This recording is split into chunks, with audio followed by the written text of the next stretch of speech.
Bonjour à tous, bienvenue dans cette nouvelle capsule vidéo de lecture des énergies à l'occasion de la nouvelle lune du 25 mai 2017. Je suis très heureuse de partager ce moment avec vous et de pouvoir vous présenter cette lecture et ces interprétations. Alors une nouvelle lune qui intervient dans un contexte agité. Euh, Comme beaucoup d'entre vous, j'ai été très ébranlée par les événements de cette nuit euh, à Manchester. Ça m'a rendue infiniment triste et je me sens vraiment concernée au premier degré euh, à chaque fois qu'on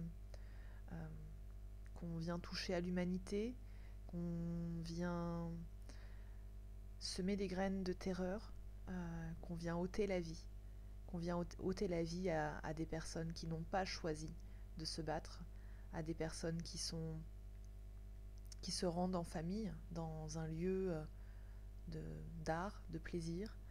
Euh, j'aimerais j'aimerais sincèrement euh, pouvoir élever ma fille dans un monde plus peaceful, avec davantage de paix. Euh, et j'ai à cœur vraiment d'y contribuer chaque jour davantage en montrant l'exemple, chaque jour davantage en tendant vers la lumière et surtout, et c'est vraiment l'invitation que je vous fais au plus profond de mon cœur, euh, il est difficile de contribuer, pour beaucoup pensent qu'il est difficile de contribuer au fait que tout cela s'arrête, au fait qu'on puisse amener un peu plus de paix. En réalité, c'est en notre pouvoir, d'abord en n'alimentant pas les inconscients collectifs, en n'alimentant pas cet égrégore qui pèse au-dessus de nos têtes, qui insémine la peur, qui insémine la violence. Je crois qu'au contraire, nous pouvons créer tous ensemble des balanciers d'énergie plus positifs, plus créateurs également. Donc,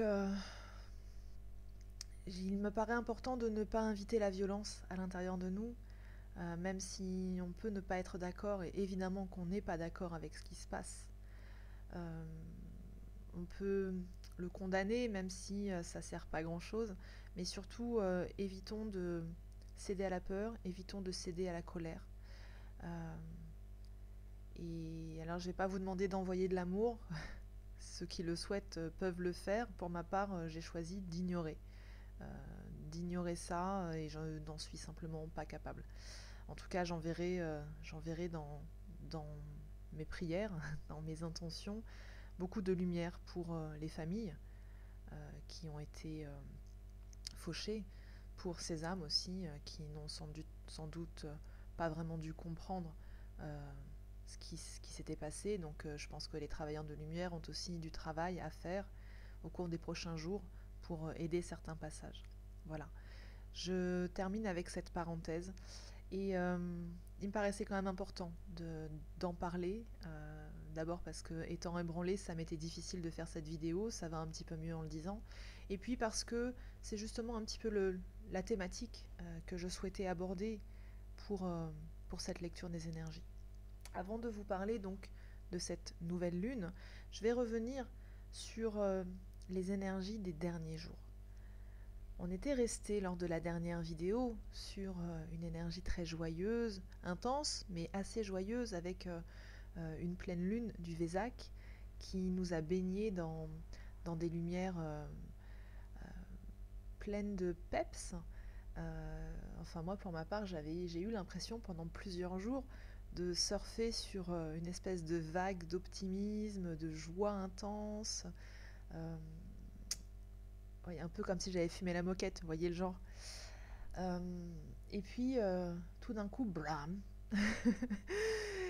Ça a monté. Je me suis réveillée ce week-end avec un sentiment de tristesse, comme un sentiment de deuil, comme si j'avais perdu quelqu'un, une âme qui pleure.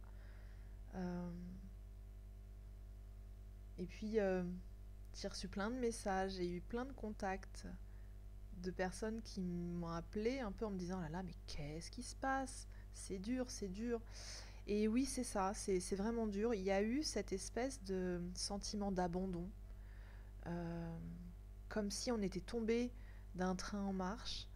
Il y a eu, dans cette période de deuil,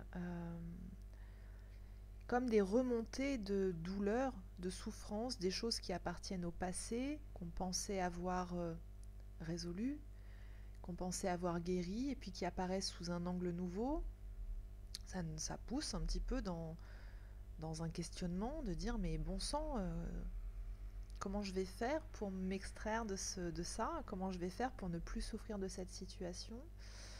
Et moi, pour ma part, ce qui a vraiment été à l'œuvre là, ça a été un énorme sentiment de manque. Mais un manque comme une espèce de nostalgie, comme vous savez, lorsqu'on a très faim euh, et qu'on ouvre le frigo, mais qu'en fait, c'est pas de ça qu'on a envie. Et bien en fait, c'est ça. Ça fait quelques jours que je tourne et je tourne en rond. Et effectivement, j'ouvre et je ferme le frigo, j'ouvre et je ferme les placards. Mais je n'arrive pas à manger, je ne trouve pas le sommeil. J'ai le sentiment qu'il me manque quelque chose. En fait, je crois qu'il me manque une part de moi-même. Alors, il y a dans cette énergie de 2017 toute la thématique du phénix. Mourir et renaître de ses cendres. Et là, c'est vrai que cette dernière pleine lune, eh bien, elle nous a invités à renaître. Mais quand vous êtes un phénix et que vous avez toujours été rouge et vert, et grand et fort, et que vous avez brûlé, et que vous renaissez en petit poussin jaune, il y a effectivement ce manque de votre puissance. Il y a cette espèce de frustration de ne pas encore être suffisamment grand et fort. Donc je crois qu'on en est un peu, on en est pas mal à être à ce niveau-là actuellement, à cette étape-là. Euh, et puis bon, bah, c'est pas grave parce que on continue d'avancer. Donc vraiment là, les énergies nous invitent à rester sur notre axe et à essayer de puiser notre joie, la conserver en tout cas, garder l'optimisme, garder la confiance parce que tout ça ne fait que passer. Et puis en fait, ça ressemble un peu, alors excusez-moi, je suis un petit peu dans l'allégorie de la drogue et de la dépendance, euh, bien que ce soit un sujet que je ne connaisse pas, que je n'ai pas expérimenté, mais euh, ce qui se passe actuellement, là, c'est un peu comme une espèce de descente après, quoique s'il y a des choses qu'on a pu expérimenter comme ça. Alors, une descente après un shoot, mais sinon une descente après l'orgasme. Euh, on est monté haut, on a reçu des codes de lumière très puissants, on a surfé sur des vagues d'énergie vraiment très fortes, hein, très denses, très cristallines, et tout d'un coup, c'est un peu le baby blues, le baby blues lunaire. Donc bah, c'est normal, on a cette espèce de nostalgie de ce moment où on était tout en haut, là, en train de planer avec les anges. Et eh bien toutes ces énergies qu'on a reçues pendant le Vésac, qui étaient magnifiques, très blanches, très pures, très cristallines, qui nous ont invités justement à convier l'équilibre féminin-masculin à l'intérieur de nous. Ça nous a permis de nous restructurer. Hein, c'est comme une reprogrammation. Et maintenant, il faut intégrer. Et donc, intégrer, ça ne se fait pas en 24 heures. Ça prend du temps. Donc, ça nous donne un sentiment de répétition. On a l'impression de pédaler dans la semoule, de pousser un peu comme dans la roue de la fortune qui tournerait toute seule. Euh, Pousser sa roue, mais finalement, les objectifs sont pas encore là. Bon, c'est un thème qui est récurrent depuis le début de l'année, mais là, j'ai trouvé que c'était particulier. Hein. Particulier parce que en fait l'amplitude entre les deux mouvements a été vraiment super abrupte. Mais il y a une raison pour tout ça, bien sûr, bien sûr, bien sûr. Euh, ce que cette nouvelle lune là qui arrive le 25, elle est intéressante parce que c'est une lune du milieu. Une lune du milieu. Alors, simplement parce que c'est la deuxième lune d'une série de 3 sous la carte du mat, hein, sous le signe du mat. Donc le mat, c'est la simplification, c'est l'initiation d'un nouveau mouvement, C'est le dépouillement, c'est le fait de quitter ou de partir à l'aventure, c'est d'entamer sa quête. Là, ce mois-ci, ça va vraiment nous parler de entamer sa quête, aller chercher son Graal intérieur. Et puis, lune du milieu, parce que elle marque très exactement la période à mi-chemin entre les deux vagues d'éclipses. Cette année, en 2017, on a 4 éclipses solilunaires. On en a eu 2 sur la période, il me semble que c'était février. J'ai pas les dates sous les yeux, mais les 2 prochaines interviennent, donc une éclipse de lune le 7 août, éclipse de lune dans le Verseau, et une éclipse de soleil le 21 août. Donc, eh bien, c'est un moment où les énergies basculent, on franchit une étape là cette fois-ci. Donc, tout ce qui est de l'ordre du mouvement, tout ce qui est de l'ordre de la transformation, ne sont jamais des étapes très faciles à franchir. Donc là, actuellement, on est dans une espèce de réveil. On se réveille à l'illusion, donc ça fait mal. On se réveille dans le fait qu'on a besoin de rompre aussi avec ce qui ne nous convient plus, ce qui ne nous correspond plus. Bon, ça aussi c'est un thème récurrent, sauf que là il y a une espèce d'urgence quand même. C'est-à-dire que même les gens qui jusqu'à présent étaient un peu dans le syndrome de la grenouille, le syndrome de la grenouille, ceux qui viennent me voir en consultation le savent, c'est quelque chose, j'en parle souvent, mais pour les autres je l'explique. Si vous mettez une petite grenouille dans un aquarium à température ambiante, elle se sent bien. Puis vous montez progressivement le thermostat, elle va continuer à bien se sentir, jusqu'à ce qu'elle finisse par mourir ébouillantée. Alors que si vous la jetez directement dans l'eau bouillante, elle aura le réflexe de sortir. Il y a beaucoup de gens dans leur existence qui sont dans le syndrome de la grenouille, c'est-à-dire qu'ils laissent monter les niveaux de stress, ils laissent monter les niveaux d'inconfort, ils sentent bien que, bon, c'est pas tout à fait l'environnement propice, c'est idéal, mais ils en ont pas marre d'en avoir marre encore. Là, en fait, ce qui se passe là, avec cette nouvelle lune, et puis qui ouvre la période du mois de juin, c'est exactement ça. C'est j'en ai marre d'en avoir marre. Stop, je me casse.com. Donc, il va y avoir des tentations de tromperie, par exemple, des tentations de sortir de cadre. Pour les gens qui ont des idéaux très... J'en ai parlé la dernière fois, mais là, ça revient. C'est-à-dire que jusque-là, il y avait une envie. Là, je crois qu'il y a clairement des gens qui vont franchir le pas avec des tentatives d'être dans le break, dans le fait de casser complètement... Excusez-moi, je perds ma voix. De casser complètement les cadres. Donc, c'est une période qui est assez instable. Il va falloir qu'on soit assez vigilant à l'instabilité, justement, au déséquilibre. Il va falloir qu'on soit assez vigilant aussi à nos mouvements impulsifs. Alors parfois, l'impulsivité et le chaos, c'est super positif. On a besoin de mettre un peu le bazar pour pouvoir ranger. Ceux qui, voilà, moi, quand j'ai besoin de ranger un placard, la première chose que je fais, c'est je fais tout tomber. Et puis une fois que tout est par terre et tout est en vrac, à ce moment-là, on peut commencer à organiser les choses. Bon, j'ai tendance à faire un peu à faire ça aussi dans ma vie, ce qui n'est pas forcément toujours très confortable. Mais voilà, en tout cas, c'est ce qui s'invite là actuellement. Donc ça va nous demander de faire preuve de beaucoup de souplesse. Ouais, beaucoup de souplesse, mais pas trop quand même. Ne nous transformons pas non plus en acrobates du cirque, c'est pas la peine. Donc, beaucoup de souplesse, de l'adaptation et puis de la stratégie un petit peu, puis surtout de l'observation, de voir ce qui se passe, essayer de tirer son épingle du jeu, essayer de faire au mieux avec ce qu'on a. C'est pas parce que tout a l'air dramatique que ça l'est effectivement. Un des messages principaux de cette nouvelle lune, c'est qu'elle nous demande d'aller vraiment au-delà des blocages infranchissables, parce que c'est ce qui remonte actuellement. C'est des gros blocages. Vous savez, jusqu'à présent, j'ai beaucoup parlé du passé qui revenait, des blessures qui revenaient, qui me demandaient à être guéries, etc. Mais c'était des blessures d'un point de vue global. Sauf que là, ce qui est en train de remonter, c'est le nœud. C'est quelque chose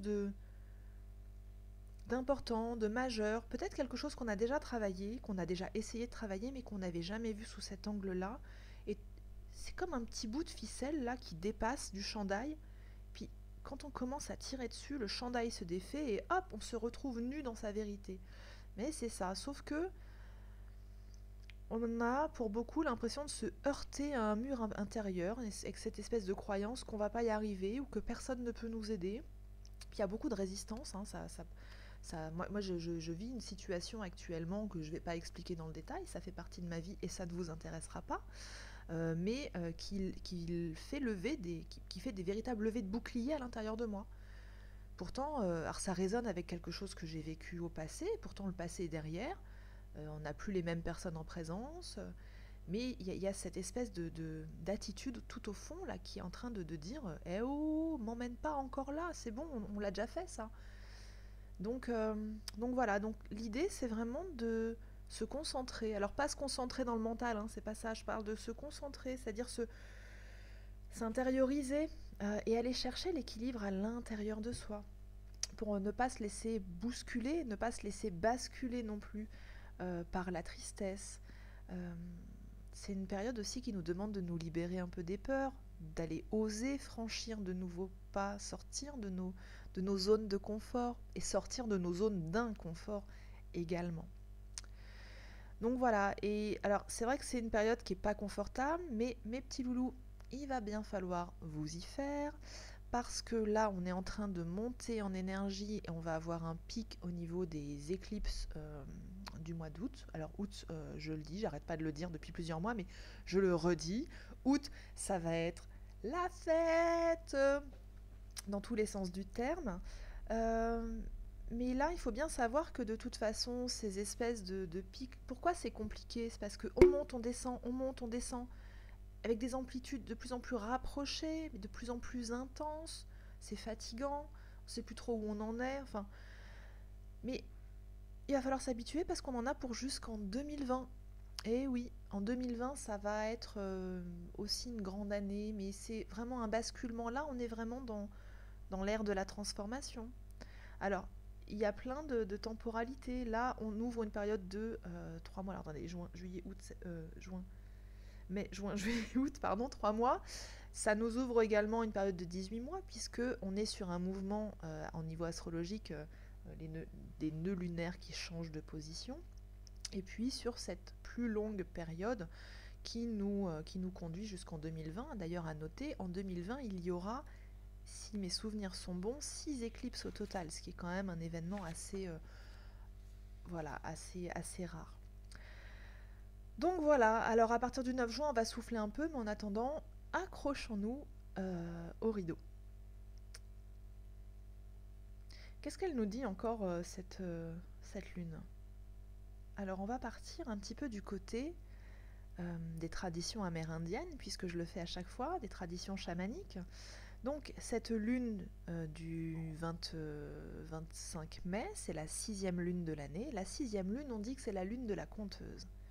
La conteuse, elle raconte des histoires, mais elle raconte pas des histoires à dormir debout. Elle raconte pas des histoires inventées de toutes pièces.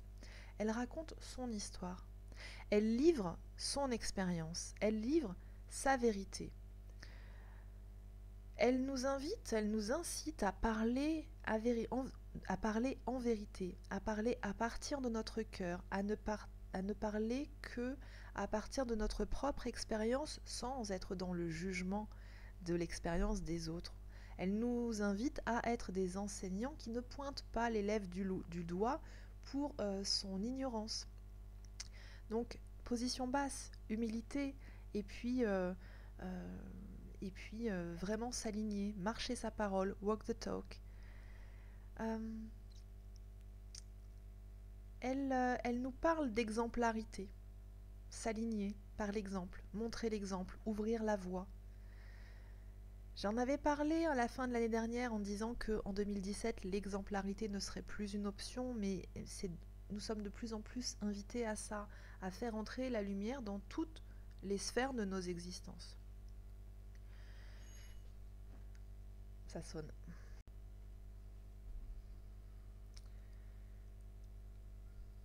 Et donc, la lune de la conteuse nous invite donc à marcher notre parole, et elle vient aussi nous demander de rire, d'aller chercher la joie.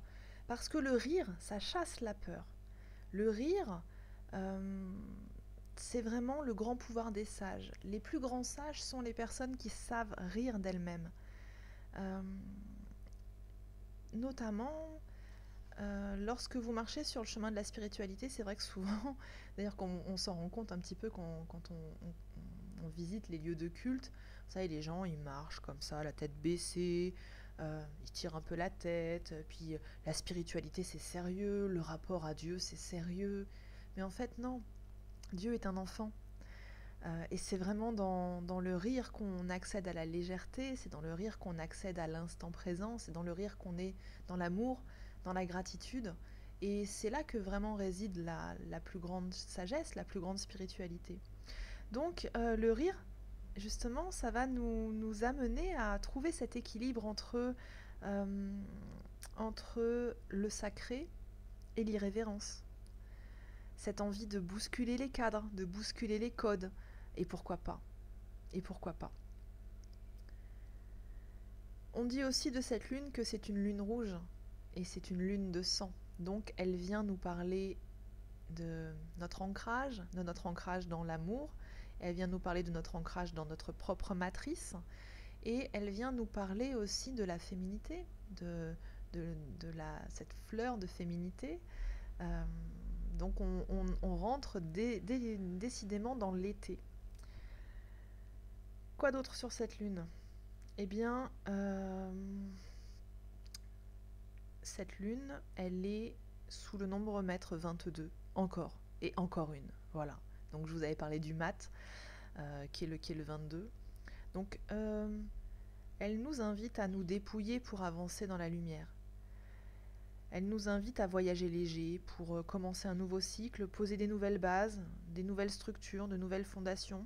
Ça, c'est intéressant parce que, notamment quand on contracte le 22, on obtient le 4. Et le 4, c'est l'empereur. L'empereur. Et justement, alors il m'est arrivé un truc très marrant ce mois-ci par rapport à l'empereur. J'ai fait un tirage de cartes comme ça pendant une consultation. Et puis j'ai voulu reprendre mes cartes 2 heures plus tard et la carte de l'empereur avait disparu. Et l'empereur, c'est intéressant parce que c'est quand même la base, c'est la structure, c'est la matière. Et ça m'a un peu fait flipper quand même parce que perdre ma structure, ma base, c'était pas forcément à l'ordre du jour. Donc voilà la carte de l'empereur, hein, pour vous la montrer. Donc c'est vraiment une période où on nous demande d'être dans l'organisation, avec de la patience, de poser les bases des nouvelles constructions, pourquoi pas commencer une nouvelle quête, également partir, laisser derrière soi le monde qui s'effondre pour aller construire un nouveau monde. Ça peut être aussi mettre de l'ordre avant de partir. On termine là les derniers papiers, on termine pour les gens qui ont des entreprises, peut-être c'est un dernier bilan avant de mettre fin à cette aventure-là pour en commencer une nouvelle. Dans un couple, ça peut être les tractations pour un divorce, mettre les choses en ordre avant de se séparer en bonne et due forme, etc. En tout cas, c'est un risque de bouleversement intérieur profond. Quand on est sous le 22 de l'empereur, sous le 4 de l'empereur, c'est vrai qu'on a besoin d'une structure et tout ce qui va amener le chaos, eh bien, va nous faire bouger dans notre axe. Mais justement, c'est ça l'exercice qui nous est proposé, c'est de pouvoir rester dans notre axe, même si la tour de Babel bouge, avec les tremblements de terre, elle reste bien debout.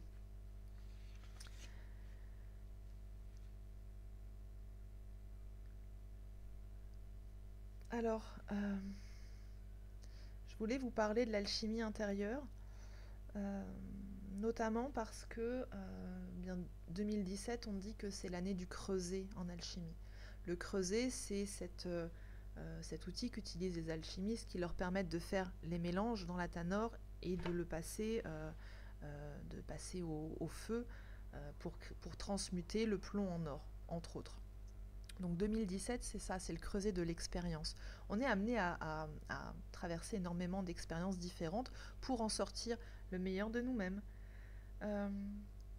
pour séparer les ténèbres et la lumière.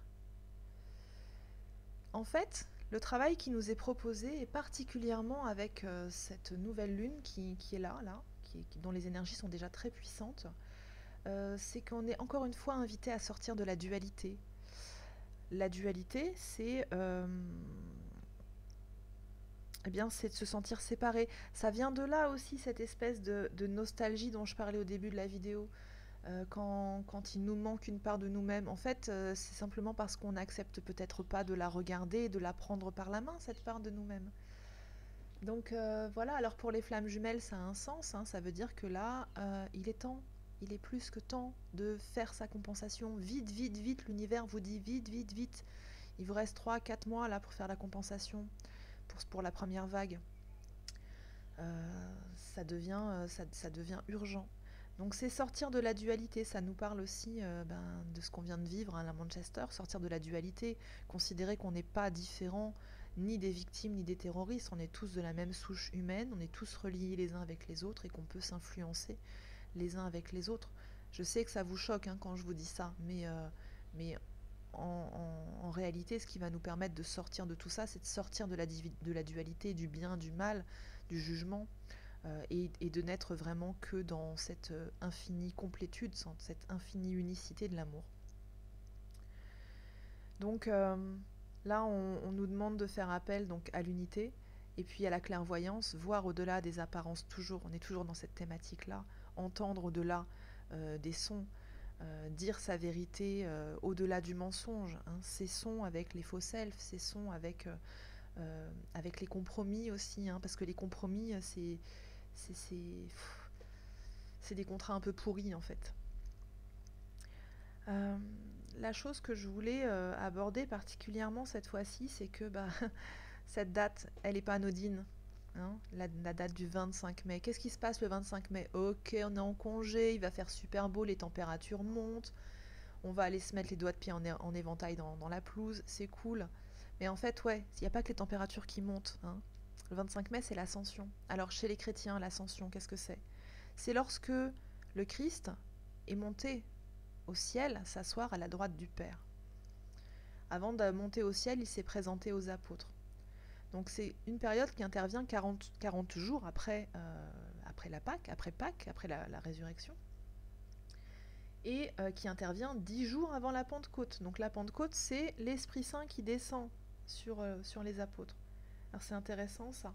En fait, on nous demande de faire là une ascension intérieure, c'est gravir sa propre montagne.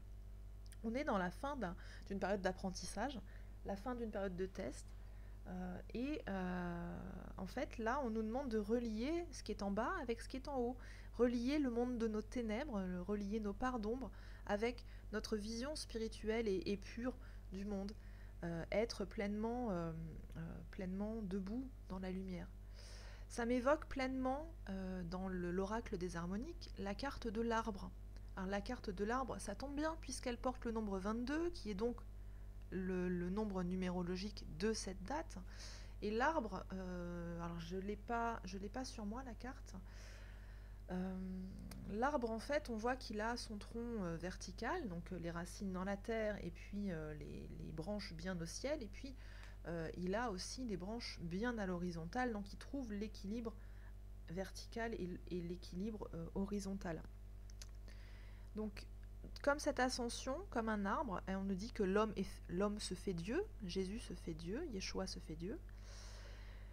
Ça relie le bas et le haut, ça relie le yin et le yang, ça relie le passé et l'avenir, ça nous relie simplement dans notre ancrage à l'instant présent. Et bien là aussi, ça nous parle d'être un être complet, satisfait, heureux, serein, posé, sans besoin, sans manque, sans nostalgie, sans inquiétude, sans peur. Ça nous parle d'incarner cet être divin, guéri. C'est vrai que les énergies du moment nous conduisent à travailler la notion de rejet, cette blessure d'âme qu'est le rejet, qui est partagée par, je pourrais dire, peut-être 80-90% de l'humanité.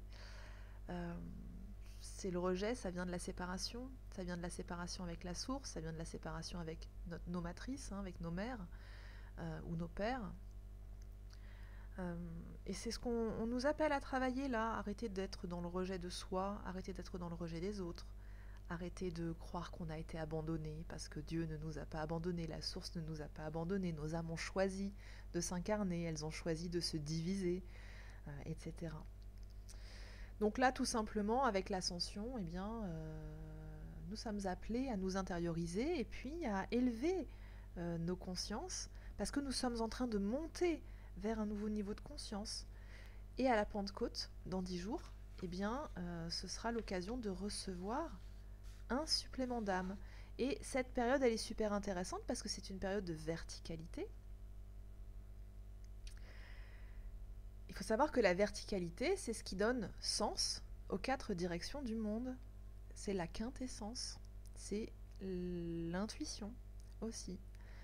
Donc, dans notre verticalité, eh bien, nous sommes vraiment appelés à grandir encore plus.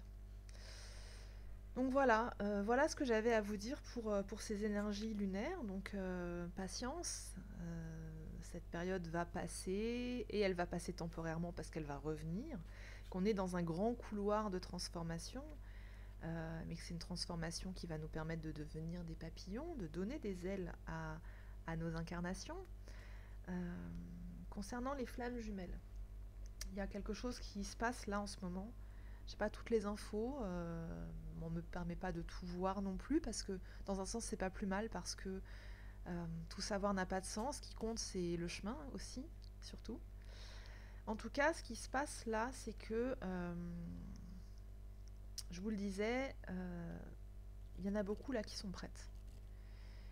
Il y en a beaucoup qui sont prêtes, et donc le grand message c'est faites confiance. Faites confiance, gardez votre axe. Continuez de guérir, continuez de grandir. Les choses peuvent aller très vite. Même si vos jumeaux, jumelles sont un peu dans la défiance, sont un peu dans l'ignorance, on n'a pas besoin de savoir qu'on est flamme jumelle dans le fond pour guérir.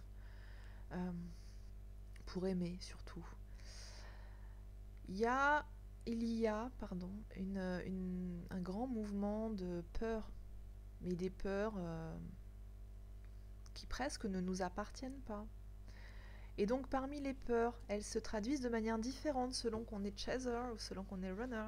Alors le runner, lui, sa grande peur, c'est ok, si il ou elle revient, il ou elle a déjà vu ma plus mauvaise part de moi, il ou elle sait très bien à quel point j'ai été si peu sûr de moi, si volage, si faux, si fausse, etc. Comment est-ce qu'il est possible d'être aimé quand on n'a pas une deuxième chance, une deuxième opportunité de faire une première bonne impression? Elle est bonne la question, hein. Et puis pour le chaser, c'est ok, il ou elle m'a trahi, ou il ou elle n'a pas arrêté de faire des boulettes, je suis fatiguée, qu'est-ce qui va m'assurer que je peux lui faire confiance? Qu'est-ce qui va m'assurer que le changement est durable? Ok, alors les petits loulous là, on va arrêter le cinéma intérieur, et puis on va se concentrer juste sur l'amour, on va se concentrer juste sur le fait d'être pleinement dans son axe, pleinement dans le travail et l'alignement personnel. Pour ceux qui ont la chance d'être ensemble, faites l'amour le plus que vous pouvez, faites-le pour ceux qui ne peuvent pas le faire en plus, vous allez voir que ça va vous permettre de faire un travail alchimique aussi. Intéressez-vous à l'alchimie sexuelle notamment, et à ce qu'on appelle le creuset, hein, le creuset. Ça va vous permettre aussi de consolider votre union. Donc voilà, donc patience, il y a des choses qui sont vraiment à l'œuvre actuellement pour les jumeaux, mais vraiment le mot d'ordre c'est confiance. Et si vous ne vous faites pas confiance à vous et entre vous, ça va être difficile de faire confiance à la source et vice versa. Voilà. Alors on va tirer, pour terminer ce tirage, une carte du tarot. Cette fois-ci, on va faire le tirage en live pour voir un petit peu ce que les énergies nous réservent au cours des 15 prochains jours à partir de 25 mai.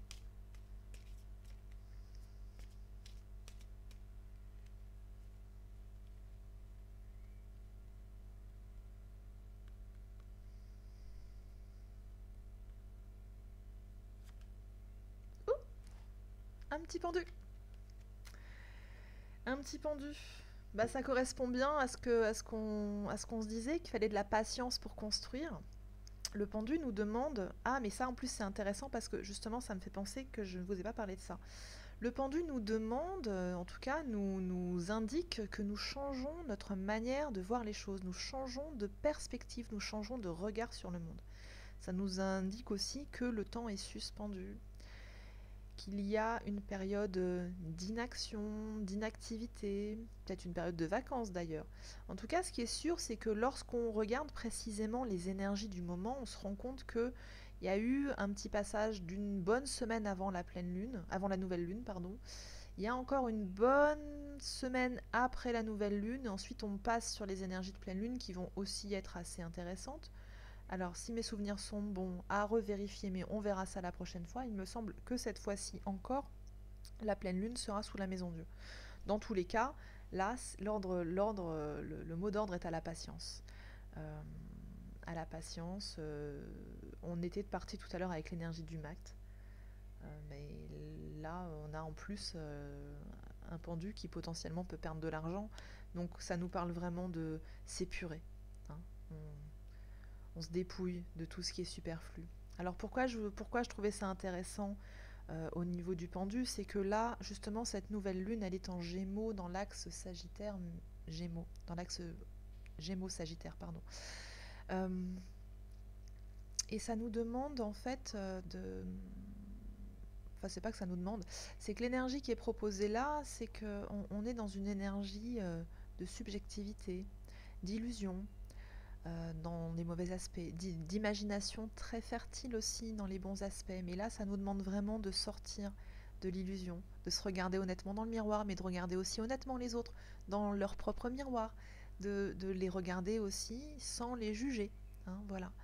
Donc là, ce qui nous est demandé activement avec cette nouvelle lune, c'est d'observer un petit peu ce qui se passe autour de nous, sortir de sa coquille, s'ouvrir vers le monde extérieur, aller se nourrir de l'humanité, mais tout en étant sélectif. On a le droit, on est toujours dans cette construction de nouvelles tribus, donc évidemment qu'on a le droit de ne pas aimer tout le monde. Ce serait impensable.